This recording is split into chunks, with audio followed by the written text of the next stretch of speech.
This video covers the basics for Universal Audio's Apollo interfaces and UAD Console 2.0 software.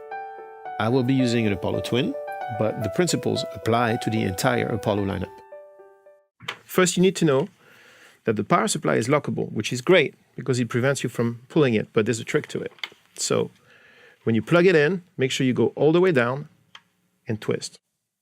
That's it. That's all there is to it. But now you can't pull it out, which is great. Then the Thunderbolt connection.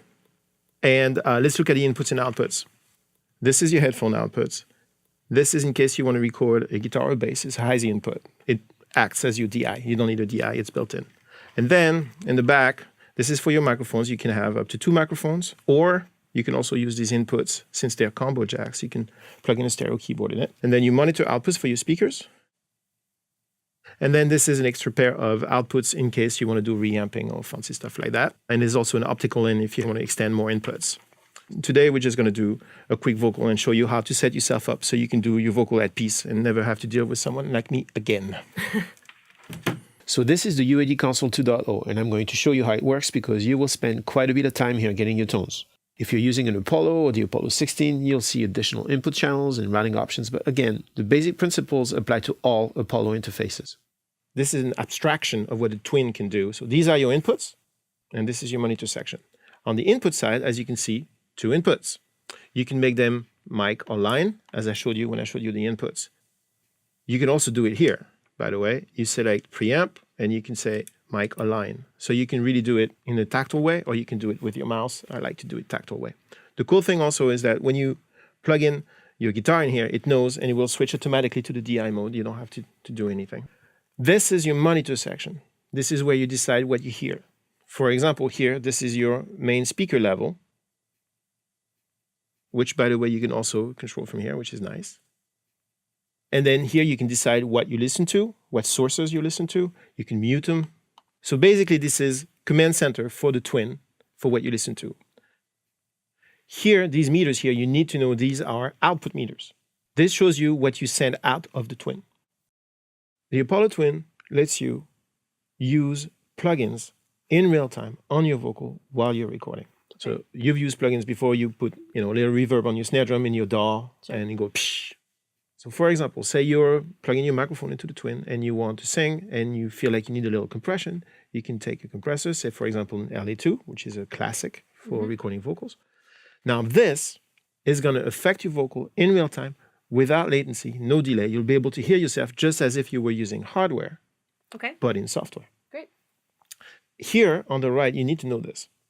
There's a box called Insert Effects. Insert Effects are these effects right here. You have 2 options. You can have them just as monitor, which means that you only hear what they do, but it doesn't get recorded to your DAW. Or you can switch the record option here, gets red, which means that whatever you hear gets recorded. So if you feel bold and you think you know what you're doing, you should record your effects so you don't have to do as much processing later.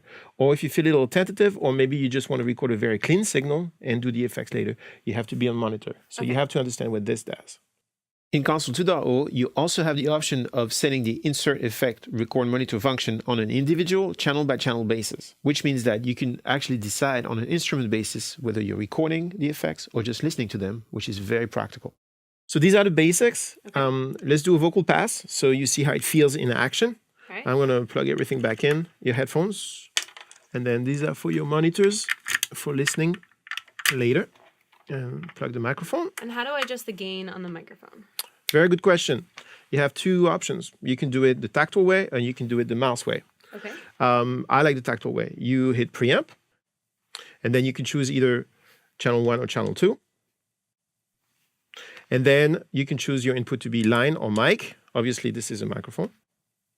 This is a condenser microphone, so you can use these buttons to kind of choose what you want to do with it. For example, a condenser microphone needs phantom, so you can turn the phantom on. And then I recommend you use a high-pass filter because you don't need all that 30 and 40 and 50 hertz on your vocal. The high-pass filter will get rid of all the rumble at the very bottom, air conditioners, people walking above you if you live in Manhattan, things like that. And then for the gain, since you have this channel selected, just use the knob. Or if you're mousy, you can use the mouse. I use the knob.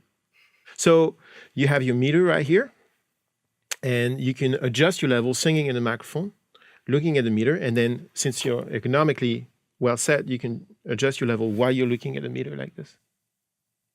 Here's the way I like to think about the workflow. Switch to your DAW, put your track in record.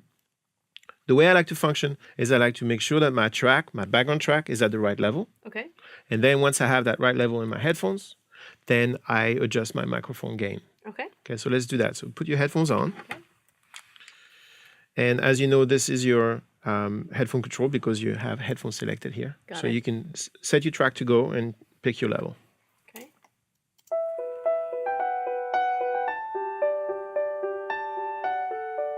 Okay. All right. Cool, awesome. So now you know that you're comfortable with the level in your headphones. And then now you can switch to preamp. And so all you have to do is press play Okay. and you try. Hello, hello, hello. Testing, testing. All right, see a little bit louder. Okay. Hello, hello, hello. Hello. Okay, that's good. Great. So right now we're in monitor, which Okay. means that compressor you're listening to, but you're not recording. Let's record it. And then let me show you how this works. It's a very simple process, which is why it's great for vocals because you're busy singing and thinking about your song. You don't want to have 20 controls. Peak reduction is how much compression you're going to use. And then gain is the makeup gain, actually. And I realize it's counterintuitive because we tend to think from left to right. So first you compress and then you make up the gain. But this is the way they did it in the 60s. And since these are very accurate reproductions of that sound and that look, that's the way they did it. So think of it this way. This is the amount of compression you want.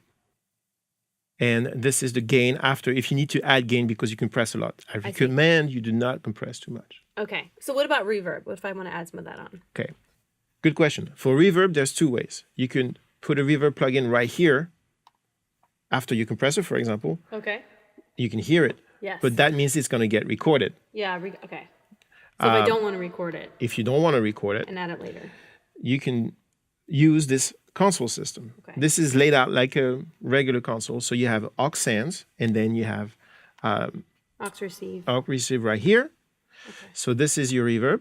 It's on aux 1, and you just send a little bit of it here, and maybe you choose a preset like say nice vocal. Hello, hello, hello. Okay. Yeah, that's good. Like that? Yeah. Okay. So either you put it right on the channel, but then you record it, since we are in record mode right here, or you just use the aux send, aux receive system, and you just listen to it. Comfy? Yeah. Let's record. So I'll switch to Pro Tools whenever you're ready. Okay.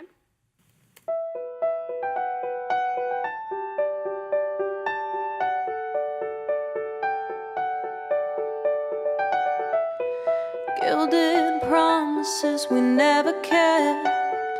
When we touch, we easily forget. Raise the banners on these broken walls. Turn back pages, erase it all. Can we try a different reverb? Like maybe one that's a little bit bigger and fuller? Yep. Okay. So what you do, well, first thing I would do is try a different preset because that's fast. So they have nice vocal too. Let's try that. When you use a reverb in a send return environment like this, you have to make absolutely sure that it's set to 100% wet so that none of the direct signal is part of the return. Some of these presets are not set up for that, so you always have to check. The other thing that would be good for you to check is the length of it. This is where the length is in the reverb, so check it out. You like the length of it right now? Hello, hello, check, check. Yeah, actually that's pretty nice. Okay, if you want it longer, you can go here. Hello, hello, check, check. I liked it a little bit before. Okay, so Okay. we're going to go before. And of course, if you want more or less of it, you could choose here. Hello, hello, check, check. That's nice. Okay, great. Let me show you something else. They just came up with new technology called Unison technology that lets you change the sound of the preamp. Right now you have a very clean, modern, super fast preamp, and it sounded great.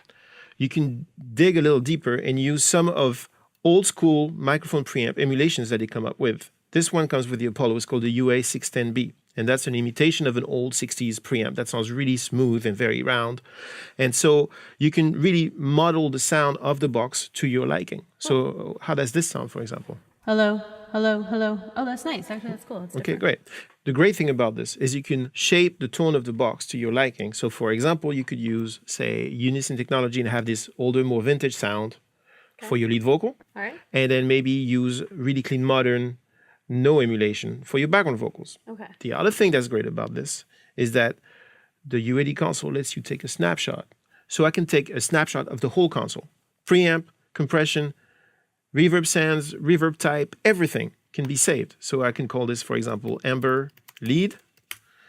Next time you want to track a lead vocal and you remember you like the sound, you just record the preset, everything comes back exactly the way it was. And I could save like background vocal settings too. You could do that too, Okay. which would allow you to switch back and forth between Okay. lead and background in the same session without having to remember anything, which is pretty awesome. That's nice. Yes. Before we record everything, let's adjust the tone of the track. The Twin will power the real-time plugins like we just saw, but you can also use the same plugins in your DAW. One of my favorite ones is the Pultec, and I'm going to put it on your track. This is the emulation of a super classic EQ from the 50s, 60s. And there's no graph on it, so it can be intimidating. But the fact of the matter is you can't really mess up with it. It's really beautiful. It's that simple. You can't look at it. You have to listen to it, which is the beauty of this plugin. Okay. I love this. Another plugin that comes bundled with the Analog Classics is the 1176. And there's two of them, and sometimes people get confused. So there's two. There's one called the LN. That's a great limiter. It takes a second to learn it, but it has a very special sound. It's a classic. They also have another version called the SE. Basically, these two plugins are emulating the same hardware. They're just slight differences in sound to allow for the SE to have more instances, and you can use more of them without taxing the DSP as much. What about the LA2 that we used before? Can I use that at the same time? Absolutely. You can use any plugin either in real time or in the DAW. So for example, if I want to add an LA2, I can add it here on your track, and you'll notice that it's still active here in real time on your vocal. So you can both have it on your playback and on your real time. Let me get rid of all these compressors on your track before we record, otherwise Okay. it'll feel funny. And you ready to go? Yeah. Here we go.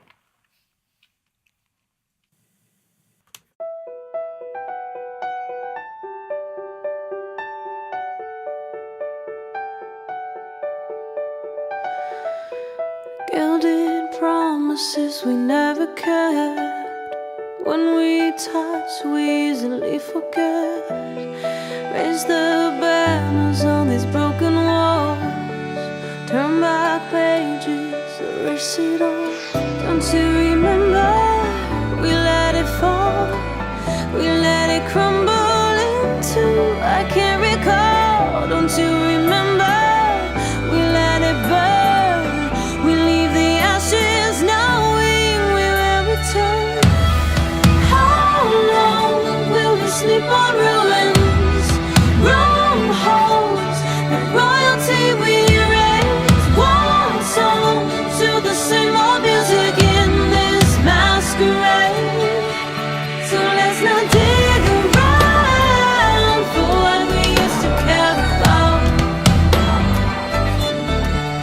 So let's not dig around for what we used to care about. 'Cause we're ancient now.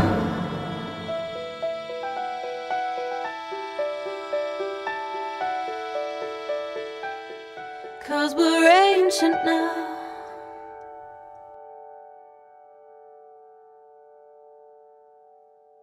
It's nice.